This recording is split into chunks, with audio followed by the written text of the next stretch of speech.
मला ते पटायला लागलं. याचा अर्थ असा झाला की मला कोणतरी समजावून सांगितलं की याच्या पुढच्या आयुष्यामध्ये तुझी टॉपला गाडी चालणार आहे का, तर आत्ताच्या स्टेजला नाही चालणार आहे. मग काय करायला पाहिजे, तर आत्ता इथे राहून व्यसनमुक्त राहत असताना विचार करायला पाहिजे. ओ या की इकडं बसायला, ये रे ये मंदार, 100च्या पुढे गेला ना तू, अरे ये बघ इथं ये जाशील. आजचा कितवा दिवस, 97 दिवस झाले बघा. ऐका तेव्हा सगळ्यांनी टाळ्या वाजवल्या. तुझ्यासारखा माणूस 97 दिवस थांबतो म्हटल्यावर टाळ्याच वाजवायला पाहिजेत की, है का नाही. म्हणजे मला काय म्हणायचंय, चांगलं म्हणतोय मी तुला. आजचा विषय असा आहे की आता ह्याच्या पुढं आपल्याला पहिल्यासारखी टॉपला गाडी लगेच चालवून चालणार नाही. काही दिवस अगोदर थर्डवर घेतली पाहिजे, मग सेकंडवर गाडी ठेवून गाडी चालू राहणार, गाडी पुढे जात राहणार, पण माच करून उपयोग नाही. मग हे फोर्थ गिअरवरनं थर्ड गिअरवर, थर्ड गिअरवरनं सेकंड गिअरवर ही कशी आणायची. तर आत्ता तुम्ही म्हटलं तसं इथं राहून काय झालं, मागाशी म्हटलं तसं की मला विचार करायला वेळ मिळाला. आपल्या आयुष्यात काय चुकलं, कुठं चुकलं, कोणत्या बाबतीत चुकलं. नुसती दारू प्यायलंय म्हणून चुकलेलं नाहीये. नुसती दारू पिऊन आपण इथं आलेलो नाहीये. आपण वाईट वागत राहिल्यामुळे, आपल्याला दारूचा आसरा घ्यावा लागल्यामुळे आपल्याला इथं एक स्वल्प विराम मिळावा आयुष्यात, अशी त्या परमेश्वराची इच्छा होती. म्हणून आपण इथं आलेलो आहे. आता इथं आपल्याला हे बघा, अजून एक जण आले. किती नॉट आउट किती रे आज तुझे, 20 तारखेला 4 महिने. तेव्हा आहे का, 20 तारखेला 4 महिने होतील. आज किती तारीख आहे, 12 आहे ना. 8 दिवसांनी अजून 4 महिने म्हणजे 120 दिवस होतील. काय केलं हो तुम्ही या काय 120 दिवस, 112 दिवस झाले. या 112 दिवसात तू न पिण्यासाठी काय केलं, अशा गप्पा चालल्या तिथं. काय केलं सांग ना. जास्तीत जास्त बिझी ठेवलं आणि अजून स्वतःच्या आकलेने चालणं बंद केलं असं त्याला सांगायचंय, बरोबर ना. पूर्णपणे ना. आणि त्या आहे का. आणि न पिण्यासाठी अजून काय केलं, ऑडिओ ऐकतो का, ऑडिओ क्लिप, हा शेअरिंग ऐकतो, ची पुस्तकं वाचतो आहे का. अजून एक काय म्हणायचं त्याला, पुरावा. याचा अर्थ इथनं बाहेर पडल्यानंतर दारू थांबणार आहे तुमची सगळ्यांची. परत व्यसनाकडे वळण्याचे चान्सेस खूप कमी आहेत, प्रोव्हाइडेड तुम्ही स्वतः प्रयत्न केले तर. यांच्यातल्या कोणी असं नाही सांगितलं की मंदारनी प्रयत्न केला म्हणून ते नीर थांबला, असं अजिबात झालेलं नाही. आपल्याला बलदंड व्हायचा असेल तर आपल्याला जोर मारायला लागतात आणि आपल्याला बदाम काजू खायला लागतात. आमच्याकडे एक माळी आहे, त्याला रोज खुराक देतो मी आणि मग मला बलदंड व्हायचे, कारण मी देतो ना खुराक. असं म्हणून चालत नाही. खायला मला जसं लागतं तसं व्यायामही मला करायला लागतो. तर विषय असा आहे, फोर्थ गिअरवरनं थर्ड गिअरवरती गाडी कशी आणायची, थर्ड गिअरवरनं सेकंडवर कशी आणायची, जरा विचारपूर्वक गाडी चालवायची. जीवनाच्या गाडीबद्दल बोलतोय मी. तर त्यासाठी काय करायचं, थांब ना माझं वाक्य संपू दे, मग बोल ना, चालेल ना. हा, तर त्यासाठी मला कार चालवताना समोरची काच खूप मोठी असते. ती का असते? तर समोरून येणारा किंवा आडवा येणारा आपलं लक्ष असावं म्हणून. बरोबर? तसंच बाजूला किंवा आतमध्ये एक मिरर असतो ना. काय म्हणतात त्या मिररला? रिअर व्ह्यू मिरर म्हणतात. तसं रिअर व्ह्यू मिरर मध्ये काय दिसतं? मागनं कोण येतंय, धक्का मारतंय का किंवा सणकत येतोय का, आपण थोडं बाजूला व्हावं असा विचार करतो. तर आजच्या मीटिंगचा विचार तो आहे, थोडंसं रिअर व्ह्यू मिरर मध्ये आज आपल्याला बघायचंय. म्हणजे काय बघायचंय? तर आपल्या आयुष्यात यापूर्वी कोणकोणते चटके बसले ते सांगा. एक एक दोन दोन वाक्यात सांगा की जो चटका अजूनही माझ्या मनाला वेदना देतो. हा, तुला बोलायचंय? हा बोल. इथं येऊन उभं राहून बोलायचं. बोल ना. एच्या मीटिंग सारखं बोल. ही एचीच मीटिंग आहे. नवीन माणसांना कळावं म्हणूनच आलोय मी. बोल. हाय विनायक. मला एची गोडी कशी लागली मी थोडक्यात सांगतो. वर्ल्ड कप होता ना आणि क्रिकेट माझं एक पॉईंट आहे. तर माझ्याकडे बांगलादेश आणि इंडियाच्या मॅचचे तिकीट होते घेऊन द्यायचे. VIP पास मिळाले. कारण मी मला फोन केला, आपल्याला राजगुरुनगरला मिटिंगला जायचं. मी असंच म्हटलं मग कारण मी कशाला मला फोन केला आज मिटिंगला. मी यांना सांगितलं तर मला असं मॅच बघायची. तर मला म्हटले तुला अजून वर्ल्ड कप बघायचा असतील तर तुला याची मिटिंग करायला लागेल. मित्रांनो त्या वेळेला निर्णय घेतला की मला मॅच नाही बघायची आणि ती तिकीट दुसऱ्याला दिली आणि मी राजगुरुनगरला पूर्ण वेळ मिटिंग करून आलो. त्याच्यानंतर मला जी गोडी लागली किंवा त्याच्याबद्दल शेअरिंगमधून मला जे काही कळलं मला ज्यावेळी काय मी स्वतःला केलं त्याच्यानंतर मी मागं वळून बघितलंच नाही. काय मी त्या मिटिंग करत राहिलो आणि त्यातून प्रत्येक वेळेला मला काही ना काही मिळत राहिलं आणि मी करत राहिलो. मला असं वाटतं मी आता एकदम स्पष्ट बोलतो, इथं जे टीचर वगैरे शिकवतात ना मित्रांनो त्यांनी कधी नको बोलतो.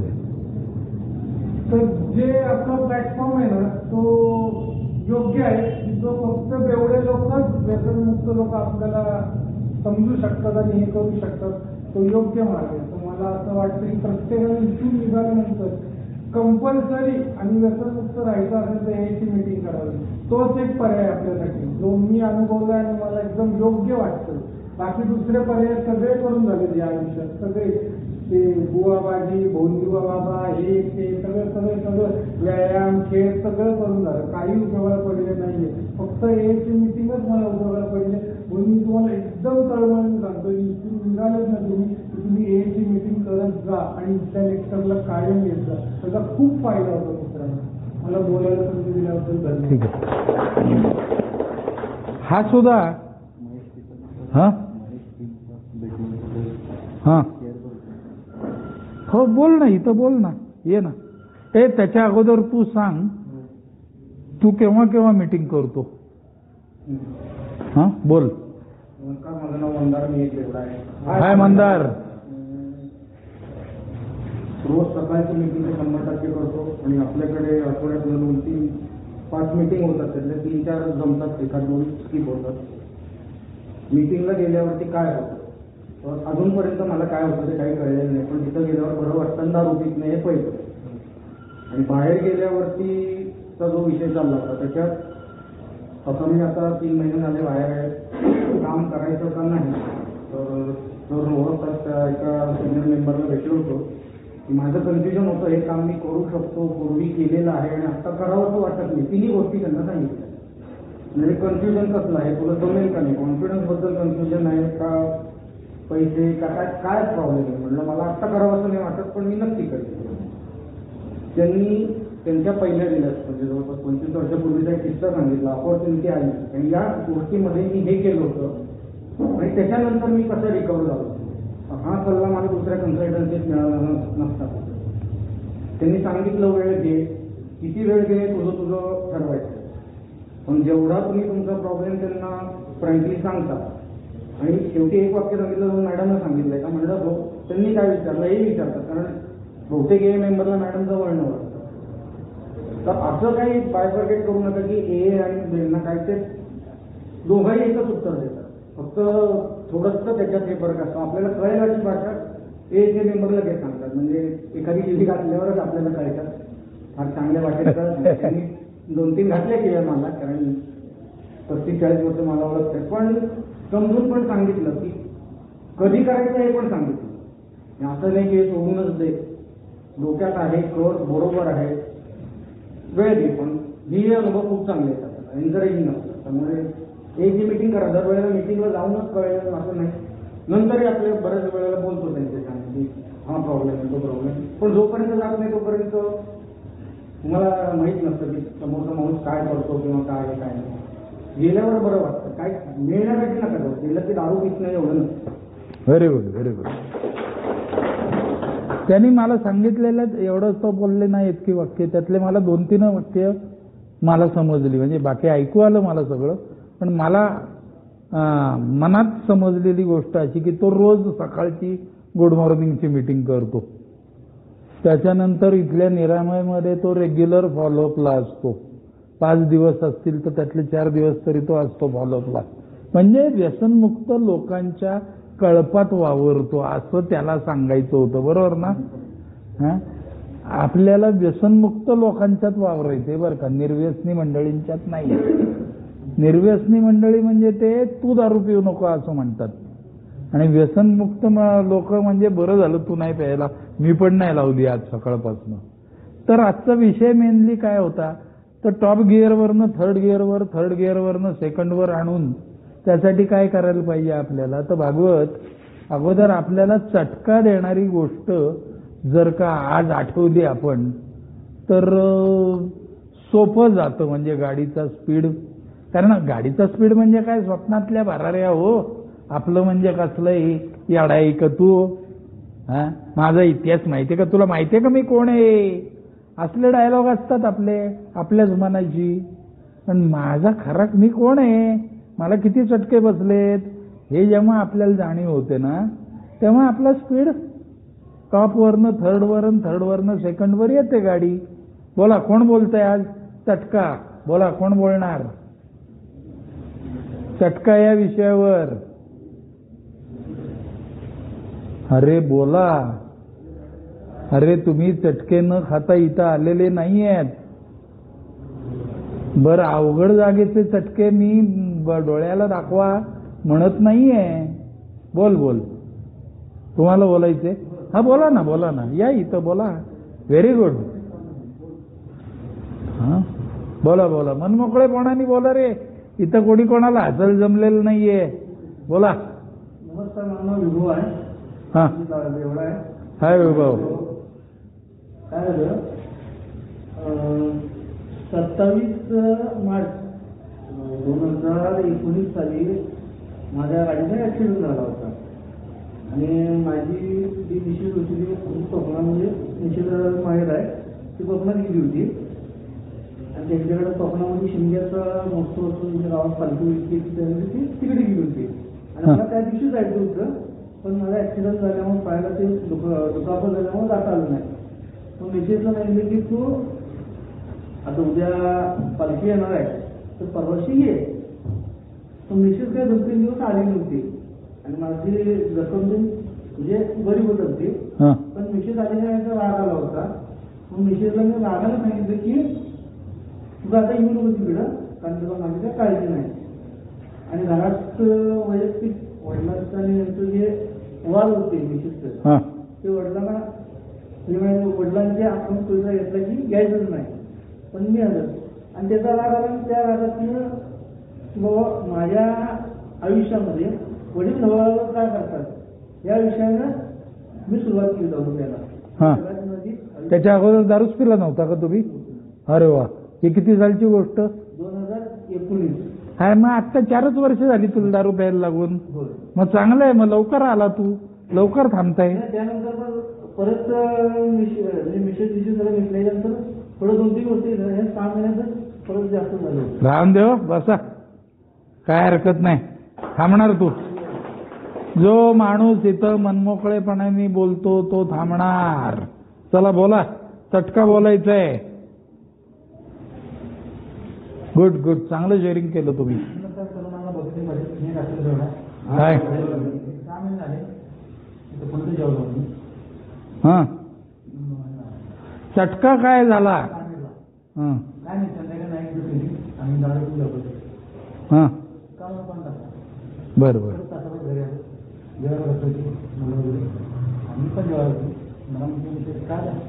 काय नाही म्हणते आज बोलली घरात जरी नाही इथे बाथरूम कळलं ना रागा देऊन दिलं ना 6 वर्ष जायचं. मग दुसऱ्या काय असं वाटलं माझा राग त्या मुलावर नाही. हो हो मुलावर रागाला बरोबर. आपण जेवढं नाही मी पण जेवण वाईट वाटलं ना. परफेक्ट सांगितलं बघा त्यांनी. स्वतःचा नोकरी गेल्याचा राग 6 वर्षाच्या लहान मुलावरती काढला, फाडकन 2-4 थोबाडीत वाजवल्या आणि त्याची काही चूक नाही हो.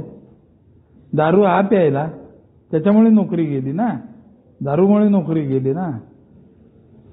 कसं म्हणजे तो बघा कसा चटका कसा त्यांनी फटकन बोलून दाखवला.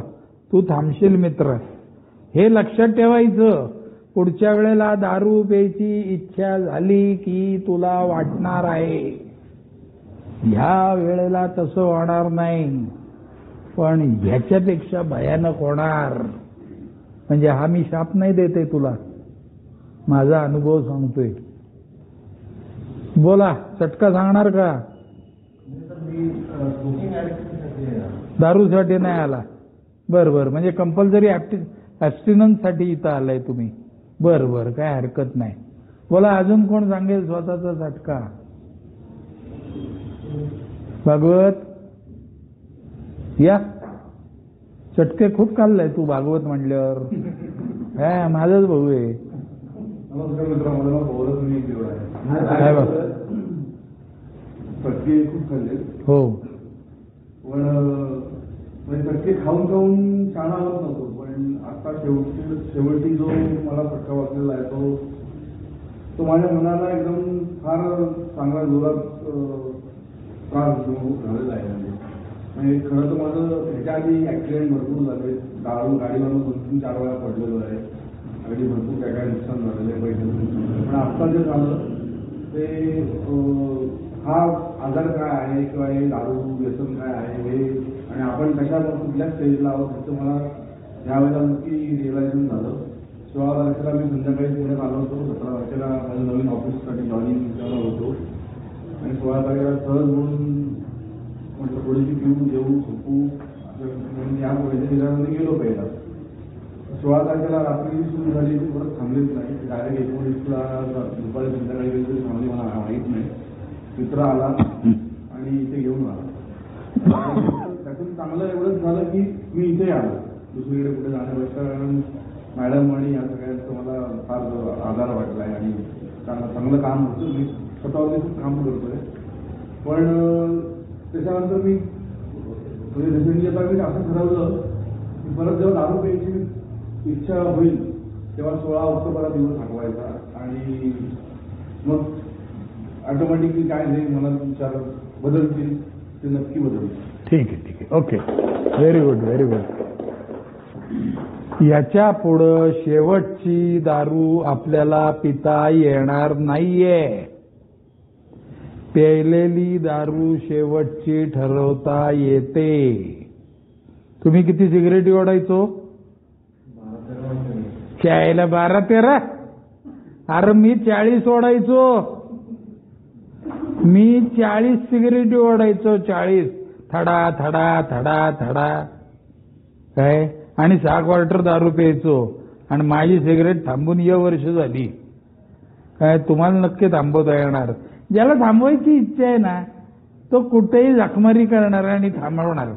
आणि ज्याला ओढायचीच आहे ना तो कुठेही जाऊन ओढणार म्हणजे ओढणार. असं येते. तर विषय असा आहे की ही जो चटका जो बसलेला आहे की नाही, 2-4 जणांनी आत्ता सांगितलं की मला बसलेला चटका. तर ह्यातनं काय म्हणजे हा चटका का आठवायचा?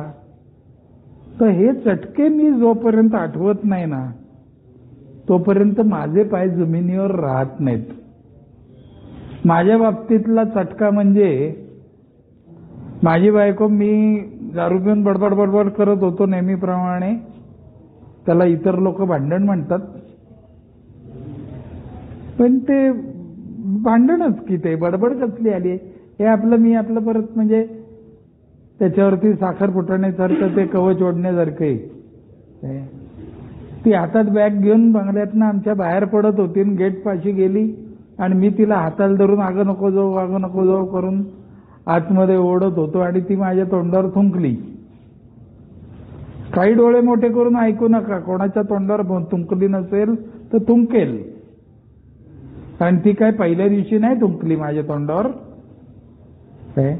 मला अनेकदा समजावून सांगितलं होतं. आणि तो थुंकणे ही फक्त क्रिया होती, त्याच्या मागनं तिचा व्यक्त झालेला संताप जो होता ना तो फार भयंकर होता. त्यातनं पण मी शहाणा झालो का? तर नाही झालो. आजचा विषय काय, मला बसलेला चटका. तर अनेक चटके खाल्ले मी, त्यातला हा आत्ता आठवलेला हा चटका म्हणून मी पटकन सांगितलं.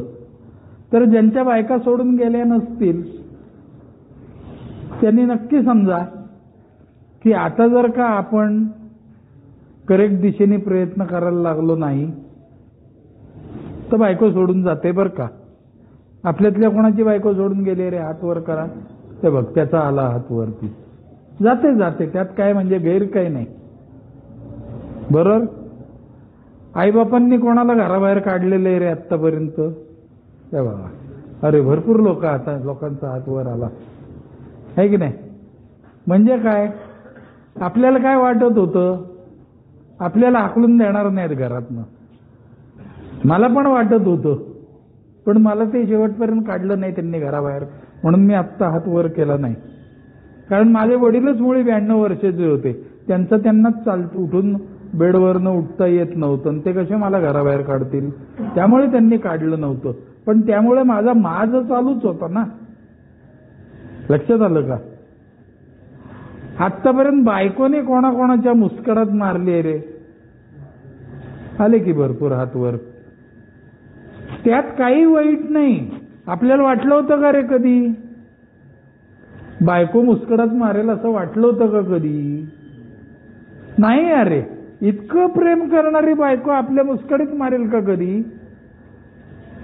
पण ह्या अनेक गोष्टी आतापर्यंत आपल्या आयुष्यात ज्या झाल्या नव्हत्या त्या आता व्हायला सुरुवात झालेली आहे.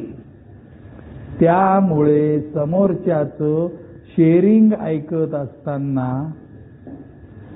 मी बेवडा आहे पण तेवढा नाही असा विचार कृपा करून मनात आणू नका. तुम्ही त्याच दिशेने चाललेले होतात. परमेश्वराच्या कृपेने तुम्हाला इथं ऍडमिट करण्यात आलेलं आहे.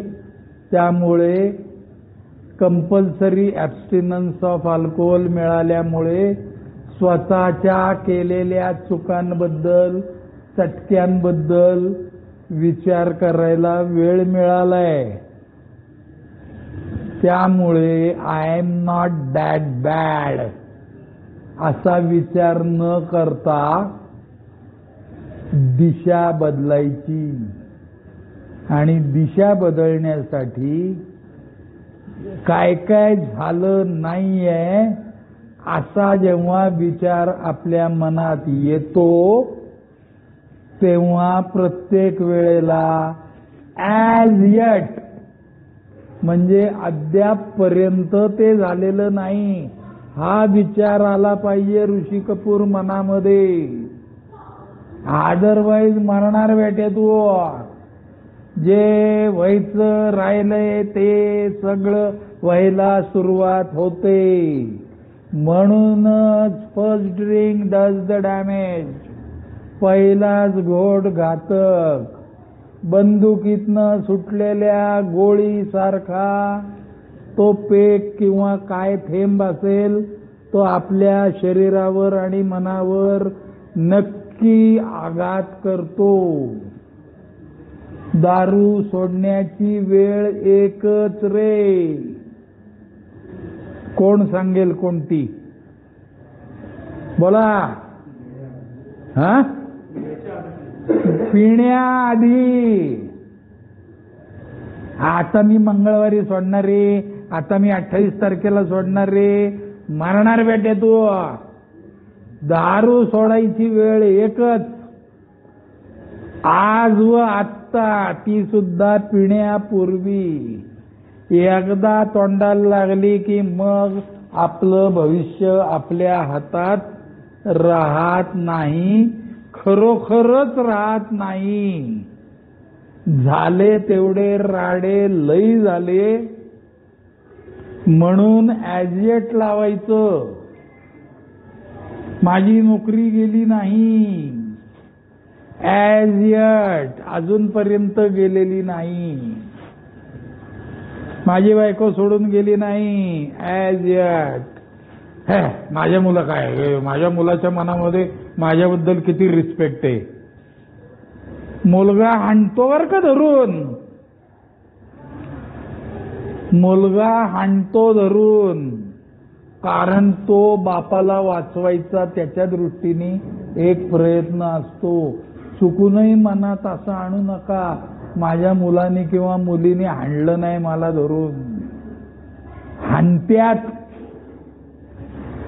कारण आपल्या वागण्यामुळे त्यांच्यावर मानसिक ताण आलेला असतो. हे जसं आहे ना, मग आता काय करायचं? तर आता दिशा बदलायची. ॲजिएट जे झालेलं नाहीये आपल्या आयुष्यात ते सगळं व्हायची वाट न बघता आता मला काय करायचं, तर आता ते व्हायची वाट न बघता फक्त आजचा दिवस, एक दिवस दारू थांबवता येत नाही. एक दिवस थांबवता येत नाही बेटे तुला. येतं ना, मग कधी? नाही आता थांबलोच आहे की, आता की पितोय का मी, आता कुठं पितोय का मी, हे उत्तर नकोच आहे. आता दारू न पिण्यासाठी काहीतरी करायचंय, आता सिगरेट न ओढण्यासाठी काहीतरी करायचंय. तुम्ही 10-12 सिगरेटी ओढत होते म्हणून इथं आले ना सोडायला. हा, पहिल्या दिवशी पण 10-12 ओढल्या का? नाही ना, 1-1, 2-2 करून वाढत गेल्या ना. आमच्या क्वार्टर सारखंच आहे, म्हणजे तुमच्या सिगरेट बद्दल आणि आमच्या क्वार्टरमध्ये काही फरक नाही. आपण ऍडिक्शन बद्दल बोलतो आहे, आपण सबस्टन्स बद्दल बोलत नाहीये, आपण आसक्तीबद्दल बोलतोय. इतकी मारली गेले तरी ये रे बैला चालूच होतं आपलं, आणि दर वेळेला तो बैल यायचा, बरोबर ना, शिंगावर घ्यायचा आणि फॅमिलीपासनं लांब न्यायचा, समाजापासनं लांब न्यायचा, कुठं तरी नेऊन टाकून द्यायचा. मग तिथनं तडफडत कसं बस परत यायचं. मी फिजिकल अंतराबद्दल बोलत नाहीये, मी मानसिक संतुलन बिघडलं जाण्याबद्दल बोलतो आहे. किती वेळा त्या बैलांनी उडवून लावलं रे तुला, प्रत्येकाने विचार करा. आपल्याला जरी आपल्या घरच्यांनी, ऐकताय का तुम्ही, घरातनं बाहेर काढलं नसलं तरी त्यांनी आपल्याला त्यांच्या मनातनं खरोखरच कधीच बाहेर काढलेलं आहे. मी तुम्हाला जाहीररित्या सांगतो, या सगळ्याला कलाटणी देता येते. फक्त आजचा एक दिवस व्यसनमुक्त राहिलो की मग ती दिशा बदलली जाते. आणि योग्य दिशेने प्रयत्न केला जातो. तुम्ही विचार करा ना रे, आत्ता संध्याकाळचे 7:30 वाजलेले आहेत. खरं तर आपली ही सगळ्यांची बारमध्ये गुत्त्यात बसायची वेळ. बरोबर बोलतोय का? कधी धड होतो का आपण या वेळेला? पण आज आपण सावध आहे.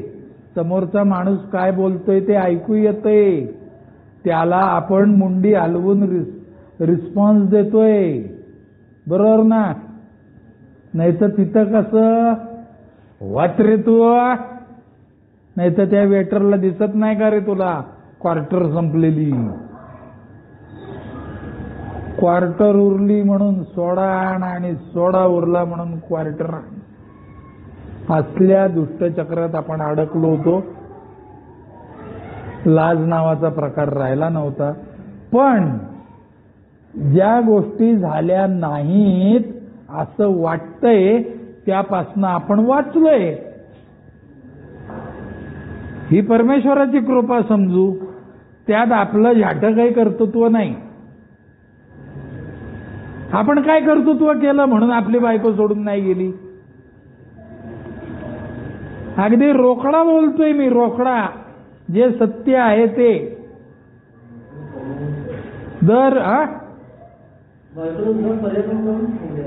नाही, बायकोला पर्याय, मलाही हेच वाटायचं. बायकोला दुसरा नवरा मिळत नव्हता म्हणून ती थांबली. तसं नाहीये ते. आपण जेवढं बायकोवर प्रेम करतो ना त्याच्यापेक्षा 500 पट बायको आपल्यावर प्रेम करत होती. आपल्याला ती सोडून गेली असती ना तर डेफिनेटली आपण फोटोत गेलो असतो. आपण फोटोत जाऊ नये याची तिला काळजी होती म्हणून ती सोडून गेली नाही. अर्थात हे मला सुद्धा असं वाटलं होतं, आत्ता तुम्हाला वाटलं तसं. तिला पर्याय नव्हता. तिला लय पर्याय असतात. आपल्याला पर्याय नव्हता पिण्याशिवाय काही. आपण अडकलो होतो. आपली शेपूट पाचरीत अडकली होती. आपल्याला सुटता येत नव्हतं. आपल्यात घुसलो होतं हातभर. आता दिशा बदलायची, फक्त आजचा दिवस. आणि मग बाकी आपण सगळे चांगले असतो. चांगले असतो म्हणजे असतो 12चेच. तसं चांगले बिंगले काय नसतो आपण. पण आपलं चांगलं काय आहे, कशात आहे हे आपल्याला कळत असतं. अशा दृष्टीने मी चांगला असतो म्हणतोय. एकदा दारू नाही पिलं, परत अडकलो नाही ना त्या व्यसनात, किंवा माझं भलं कशात आहे हे आपल्याला कळायला लागतं.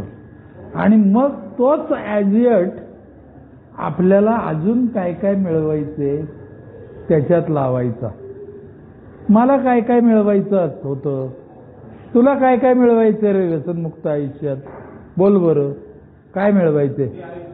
सुखी म्हणजे काय? हिंदी सुखी का मराठी सुखी? मराठी सुखी. मग हरकत नाही, बोला. हा, सुखी आयुष्य म्हणजे काय? पुढे करिअरमध्ये यश मिळवायचं. करेक्ट. करिअरमध्ये यश मिळवायचे, नाव मिळवायचे. नाती खराब झाली आहेत, ती सगळी पॅचअप झाली पाहिजेत आणि टिकण्यासाठी प्रयत्न केला पाहिजे. अजून काय करायचंय रे? पैसे मिळवायचेत, नोट. हो हो. तो काय? तो नाही जाणार बाबा. तो मला असं विचारतोय की दारुड्याचा शिक्का जो माझ्या माझ्यावर बसलेला आहे तो घालवायचा आहे. नाही नाही नाही, हे बघा, वन्स अन अल्कोहोलिक ऑलवेज अन अल्कोहोलिक, हे जसं खरं आहे ना तसं तू बेवडा आहे हे समाजातले लोक कधीही विसरणार नाहीयेत. आणि नाहीतरी तुला काय घेणे ते विसरले काय नाही विसरले काय, एवढा जर विचार करणारा तू असता तर पिलाच नसता. बरोबर आहे की नाही? लॉजिकल बोलतोय की नाही मी? आपला जन्म कशात गेला? याला टांगला, त्याला टांगला, याला कोल्ला, हा भंगारे, तो मच्छरी. मग आता 4 दिवस झाले आपण पित नाही. तर माझ्यावरचा शिक्का, मी हसत नाहीये तुला, मला माझे जुने दिवस आठवले. आणि मला हाच विचार होता की एकदा मी लोकांच्या मनामध्ये माझी प्रतिमा स्वच्छ झाली पाहिजे. लोकांच्या मनात प्रतिमा स्वच्छ वगैरे काही होण्यासाठी काही करू नको, त्यासाठी काळ जावा लागतो आणि तो काळ घालवणं हा एकमेव उपाय आहे. बोला, तुझ्या आयुष्यात काय एम आहे रे? दारू न पिता काय? हा बोल बोल ना, काय करायचं? अच्छा, इकडे येऊन बोलतोय, व्हेरी गुड. हा हा, ये ना, बोल ना, व्हेरी गुड. हाय ओंकार. माझ्या आयुष्यामध्ये 10 वर्षाआधी हा लग्न करतात, प्लॅन सगळं होत झालं, थोडी रोग सुद्धा होती. 10 वर्षाआधी आमच्याबरोबर काही भांडण झालं, त्यामध्ये मी तिला काम नाही मारलं. मला ते वाटलं तरी नाश करेल, त्याच्यामुळे तिला त्रास झाला. पण मी तिला प्रेम करत असताना मला खूप जास्त त्रास झाला. त्याच्या आधी मी 1 वर्षाआधी दारू बांधून दोन्ही माझं स्टार्ट झालं होतं. माझ्याकडे एकदा दारू बांधून जास्त होतं, कॉलेजमध्ये त्याच्यामुळे दारूसाठी पण मी झालं गांजा. हो हो हो, ठीक आहे ना. त्या सगळ्यानंतर मला असं वाटलं की ब्रेकअप झाला. मला वाटलं की दारू पित होतो मित्रांबरोबर, आणि दारू पिताना मला तिचा विचार येत होता. कधी मी सोबत असेल तर तिचा विचार वगैरे त्रास होतो, तो त्रास कंटिन्युअस देत राहायचा. त्यामुळे मला असं वाटलं की दारूच्या ते विसरण्यात आलं. असं कधी वाटलं की अनेक होऊन जाईल. म्हणजे नंतर एवढं वाटलं की गांजा पण नाही थांबला, दारू पण नाही थांबली. त्याच्यामुळे चटके अनेक, बरोबर, ते पुढचे चटके झाले प्रवासातले. अनेक चटके. Very good. गोष्टी परमनंट असतं, आपण म्हणतो की परमनंट, काही गोष्टीचा परमनंट लागतं, त्यामुळे गोष्टी खूप वाढतात. हो हो हो. त्यामुळे असं वाटतं अल्पनिक आत्ता पण कधी वाटायचं की मी सोडू शकतो. 4-3 वर्षामध्ये खूप प्रयत्न केले, काही ठीक आहे. गांजा थांबून मला 1 वर्ष 1 महिना. Very good. दारूचं मी इथे आता आहे म्हणून म्हणतो, पण दारू थांबून 8 महिने झाले. 2.5 महिने? 8 महिने झाले. Very good. बस त्यांनी त्याच्या बाहेर जाऊन येऊन करतो तरी. हो, माहिती आहे मला माहिती आहे. तो शारदामध्ये आहे ना तू नोकरीला? Very good. आत्ता त्यांनी त्याच्या चटक्याबद्दल सांगितलं. तो चटका अजून त्याला आठवतोय. चटक्याचा फायदा एक असा होतो की तो बसलेला चटका, पूर्वी आपण तो चटका आठवून परत लावायला जायचो. तर आता आपल्याला एकदा ब्रेक मिळालेला आहे ना, तर त्या ब्रेकचा उपयोग करून घेऊन परत तो चटका नको रे बाबा असं मनात येऊन, कारण तो परत वाढणार बरं का, कारण ती खपली असते. तो विषय असं चाललाय की आता आयुष्यात अजून काय मिळवायचंय आपल्याला? तर पैसे मिळवायचे. पैसे मिळवणं सोपं आहे. आपल्यातल्या प्रत्येकासाठी पैसे मिळवणं हा खरं सांगायचं तर डाव्या हातचा मळ आहे. मग आपण का पैसेवाले होत नाही? तर आपल्याला पैसे खर्च करायची अक्कल नसते. मग पैसे खर्च करताना काय करायचं? तर दर वेळेला मला तरी म्हणजे असं मध्ये जाऊन मी ऐकलं आणि ते आचरणात आणलं की 1 रुपया जरी खर्च करायचा असला ना, 1 रुपया, तरी ती माझी गरज आहे का मागणी आहे हा विचार करायला लागलो मी. म्हणजे याचा अर्थ मी घरी भाजी न्यायची असेल मला तर ती माझी गरज आहे, बरोबर आहे. परंतु हॉटेलमध्ये मला रेडीमेड ब्रेड आमलेट खायचं असेल तर ती माझी मागणी आहे असं माझ्या लक्षात यायला लागलं. मग विचार आला मनामध्ये, मग आम्ही काय ब्रेड आमलेट खायचंच नाही का आयुष्यात? खायचं ना, परंतु अगोदर आपलं टार्गेट पूर्ण करायचं, पैसे साठवायचं. आणि हळूहळू माझ्याकडच्या पैशाचा स्टॉक वाढायला लागला. आणि एक दिवस नक्की असा आयुष्यात येतो की एक इन्सिक्युअर्ड फील आपला नाहीसा होतो आणि व्यवस्थित आनंदी जीवन जगायला लागतो. माझ्याकडे शर्ट कमी होते, मी इतका आचरट ना की बाजारात गेलो की 6 किंवा 12 शर्ट घेऊन यायचो, कारण मला पैशाचा फार माज होता. मला तिथं गेल्यानंतर हे कळलं, एक शर्ट खरेदी करायला गेला तर ती तुझी गरज आहे, आणि 12 खरेदी करायला गेला तर ती तुझी मागणी आहे. वॉन्ट्स आणि नीड्स बद्दल बोलतोय मी. ह्या ज्या छोट्या छोट्या युक्त्या आहेत की नाही, त्या युक्त्या आपल्याला त्या AA मध्ये जाऊन ऐकायला मिळतात, आणि त्या युक्त्या आचरणात आणणारी माणसं तिथं डोळ्याला दिसतात आणि हाताला शेकहँड करतात, त्यामुळे ती खरी आहेत असंही जाणवतं. आणि आपण जशी संगत ना त्याप्रमाणे बदलत जाणारी माणसं आहे. मी जेव्हा 1-1.5 पेक प्यायचो ना काय, तेव्हा मी क्वार्टरवाल्यांच्यात जायला लागल्यानंतर क्वार्टर प्यायला लागलो. तोपर्यंत मी क्वार्टर पित नव्हतो, आणि 1 क्वार्टर प्यायचो, घरी येऊन जेवायचो आणि झोपायचो. पण नंतर एक दिवस कोणतरी भेटला आणि बसावं म्हणला. मी एवढी माझी झाली की अहो म्हटलं तुमची दुसरी क्वार्टर आहे. हा त्याला काय झालंय, पाहिजे का तुम्हाला, घ्यायची आहे का? म्हटलं नको बाबा.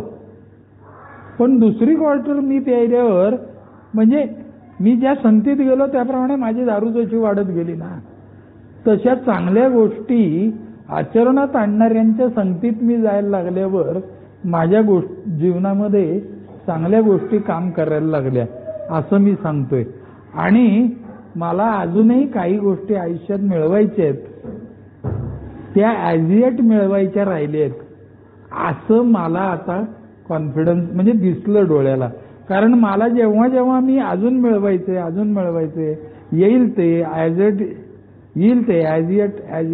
येट ठीक आहे यार, माझा प्रयत्न चाललेला आहे करेक्ट दिशेने, असं वागत गेलो ना, मला सगळं दिलं देवानी, खरंच दिलं. देव सगळं देतोच, फक्त तुम्ही योग्य दिशेने पाहिजे. शेवटची 3-4 मिनिटं राहिलेली आहेत. एक छोटीशी गोष्ट सांगतो आणि थांबतो. एकदा एक राजा होता, तो चांगला दानशूर होता. तर त्याला एकदा प्रजा कशी आनंदी आहे का वगैरे बघायला जायचं होतं.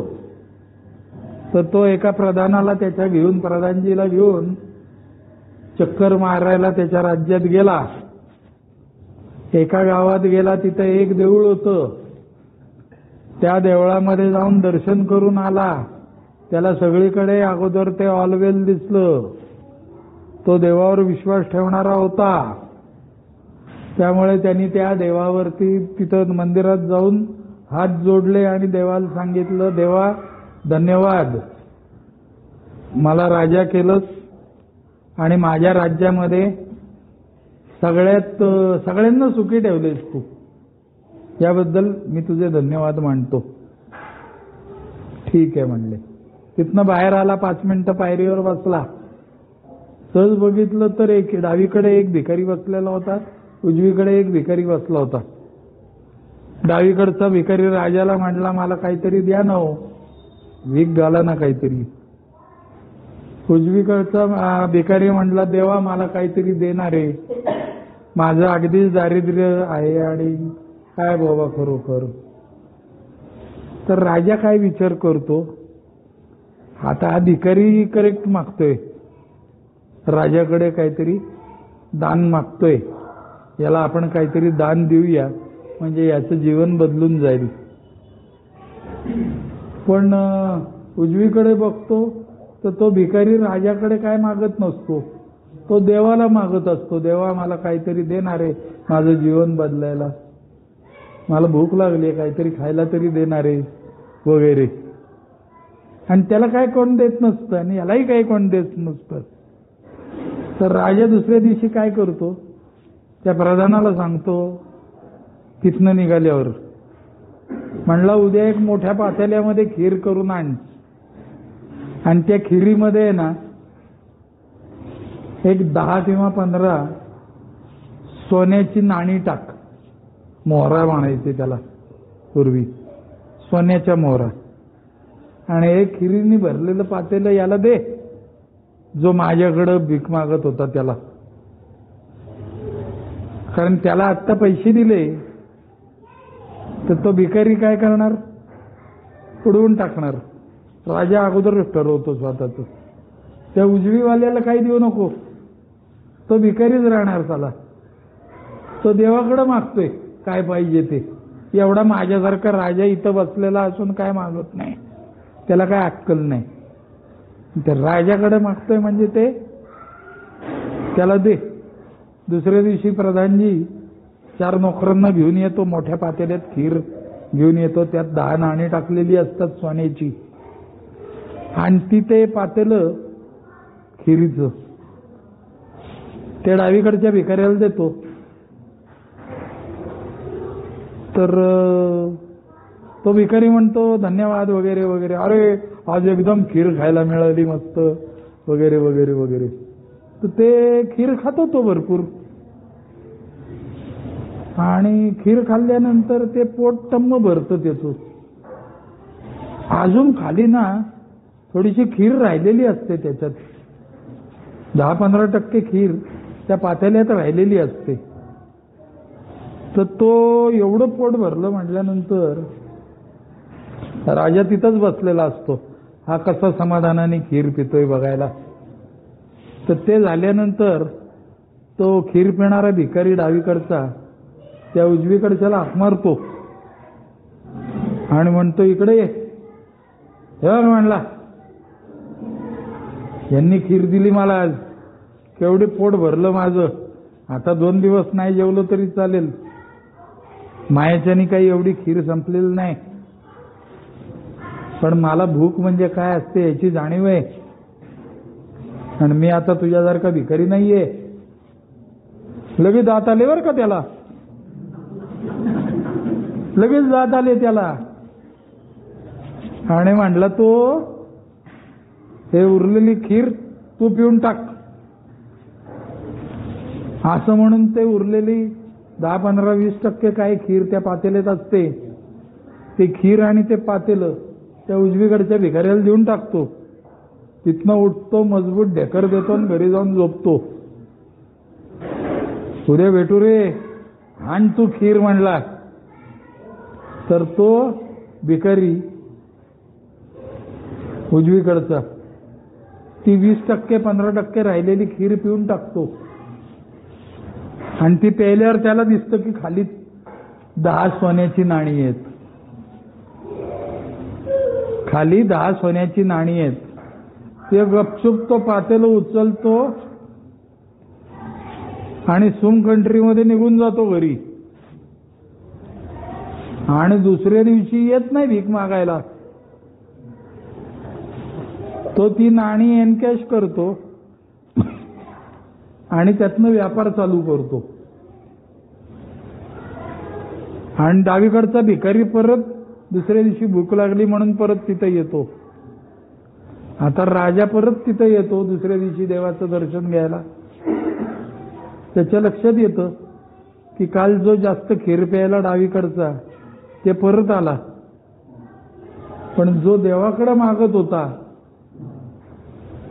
तो सोन्याची नाणी घेतली आणि गेला, त्याचं जीवन बदलून घेतलं त्यांनी. तसं आता आपल्याला सापडलेला हा व्यसनमुक्तीचा क्षण म्हणजे ती 10 सोन्याची नाणी आहेत. यातनं काय समजायचं ते समजून घ्या. पूर्वीचे नाद करू नका, अदरवाईज 10-20 नाणी संपायला वेळ लागणार नाही. कारण आपली वृत्तीच मुळी सोन्याचा भाव आज काय आहे रे असं करून उडवून टाकणे ही असते. त्यामुळे संगत बदला, पंगत बदलेल, जीवन बदलेल. धन्यवाद. आज झालेल्या शेअरिंगवरती कोणाला काही प्रश्न आहेत का? असतील तर कृपया विचारा. या ठिकाणी कोणी कोणाला हसायला जमलेलं नाहीये.